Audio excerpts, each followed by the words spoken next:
Hey guys, have you guys ever had one of those days where you feel like you've been busy all day working, but 5 o'clock rolls around and you look at what you've done and you realize that you just haven't gotten that much done? Yeah, you have. I have. We all have. This is a classic feeling that people get after a busy day of just procrastinating and wasting time. This phenomena is common with Fiverr sellers as well. And in this video, I'm going to talk about the 5 biggest time wasters that are going to be taking you away from the time you need to be spending to be making the most money possible as a seller on Fiverr. But before I get into these 5 time wasters, make sure you're taking just a millisecond to hit the like button on this video. It's super helpful. It literally only takes a millisecond and you should definitely hit it. Just down below, hit the like button. I really appreciate it. As a reward, here's a picture of a plant. All right, so the first major time waster that you need to be conscious of as a seller is talking to buyers and wasting time talking to buyers who aren't actually buyers. Now, this is an interesting one because as a seller on Fiverr, it's pretty obvious that you need to communicate with interested buyers before they place an order. You need to explain your service to them. You need to answer any questions they might have. And generally, you need to sell them to make them turn from a prospect to a buyer. So what do I mean by this? Well, in a past video, I talked about this concept of brain rape. They talk about it in the show Silicon Valley when someone's messaging you, pretending to be interested and pretending to be an interested buyer, but all they're actually doing is trying to collect as much information and free consulting time from you as possible so that they can either do it themselves or assign it to a member of their team to complete the task. These types of buyers do exist on Fiverr. I've run into them myself. And what they'll do is they'll just keep asking you questions, beyond questions that are relevant to you getting what you need to do to actually complete the order for them and beyond what they actually need to be confident in you as a seller. So in these situations, what I recommend you do is figure out a script or a quick message that you can send them after you've committed quite a bit of time to them already, letting them know something like, hey, I've answered a bunch of your questions. At this point, I feel like I'm ready to complete this project. Is there anything left from me you need before you move forward and purchase, one of my gigs?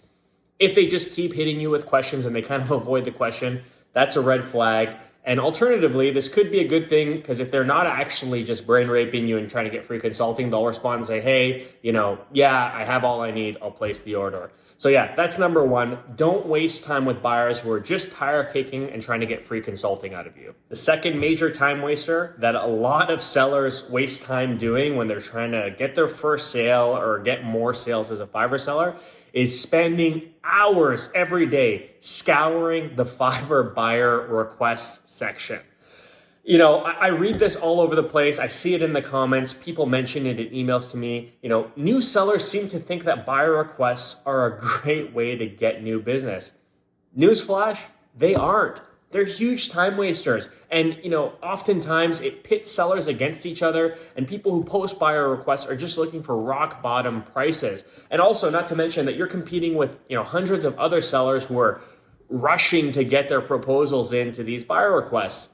I think it's a waste of time. And instead of wasting your time, trying to work for free basically through buyer requests, I think you could carve out maybe an hour a day for a couple days in the early days to write a really solid prospecting email advertising your gig and sending that out to your target clients. I think that'll do way better in helping you secure new business than the time you'd be spending, responding to people via Fiverr buyer requests.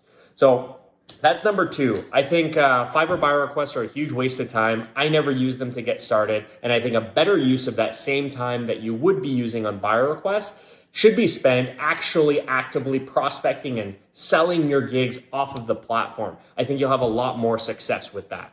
The third major time waster that really plagues Fiverr sellers and non-Fiverr sellers is time spent on social media. How easy is it to sit down to your assigned Fiverr time and find yourself 2 hours into a Facebook or Instagram creeping session? It's just so easy to do. And it's a huge time waster because it's taking time away from you completing work that's going to make you money. So what I recommend to avoid falling into this type of a situation, and it is hard to avoid, is to block your time. If you know that you want to spend, 3 o'clock to 5 o'clock working on Fiverr work or Fiverr prospecting, put that block in your calendar, put your phone in another room, and focus on only doing Fiverr work in that time. However, if you do feel like you want to be on social media to promote your Fiverr gig, that's a totally different thing, and I think that's a great idea. One thing you can do that I think not a lot of people do is if you just started selling on Fiverr, create a Facebook post where you're letting your friends, family, and connections on Facebook know that you've started selling a service on Fiverr. Let them know what the service is, be genuine, let them know why you've started to sell on Fiverr, and just kindly ask them to share it with anyone that they think might be interested or is already looking for that service. You'd be so surprised how many people jump at the opportunity to help you out, mention people in the comments, and help you get your gig out there. The one caveat I'll put with this is don't be spammy. Don't start posting on Facebook every day, spamming your friends and family to advertise for you. Put it once, see what happens, wait a few months, put an update a few months later letting people know that, hey, I'm still offering this service on Fiverr. If you know anyone, send them my way.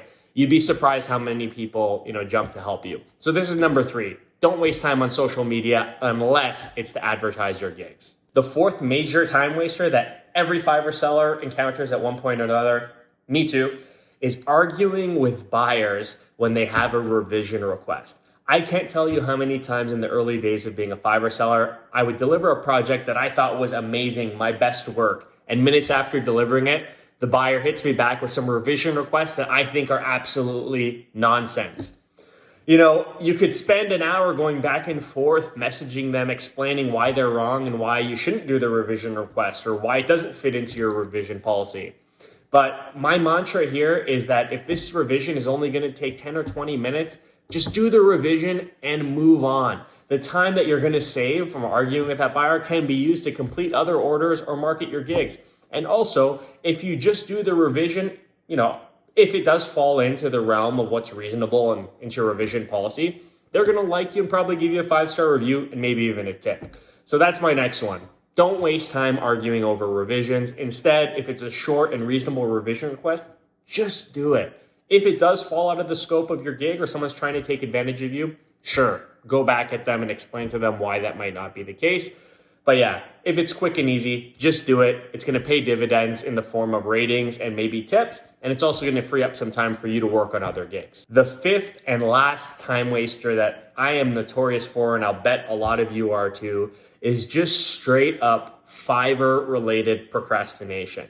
So many times I'll find myself firing up Fiverr on my computer and I'll spend half an hour to an hour just bouncing back and forth from my gig statistics page to my analytics page to my earnings page. And it's almost like it hypnotizes you. You're just looking at your past month's revenues. You're looking at your gig prices to try to, conjure up some magic as to whether or not you should up the prices or change your offerings. But you don't actually do any work. You're just bouncing between your analytics, your earnings, your gigs, back and forth. And this could take up hours of your week. Don't do it. The reality is that looking at these things, nothing's going to change. What will help your analytics and stats change is actually sitting down and completing and delivering projects. So if you find yourself falling into the trap where you're just browsing Fiverr and getting hypnotized by the stats and analytics of your orders, remind yourself that you're here to make money, and that's not going to make you money. You're going to make money by doing your work, sitting down and focusing. So that's number 5. Don't Fiverr procrastinate because it's so easy to get into that trap. All right, everyone. So these are the 5 time wasters that I've personally experienced in my time as a Fiverr seller, and I know that a lot of other Fiverr sellers experience as well, based on what I read online and what I hear in emails and the comments. So if you thought this video was helpful, please subscribe to the channel and like the video. It helps me so much, and I'm motivated to keep putting out content like this, to help you and other Fiverrs, have success on the platform. And giving the video a like really helps with that. So thanks a lot for watching, and until next time, cheers.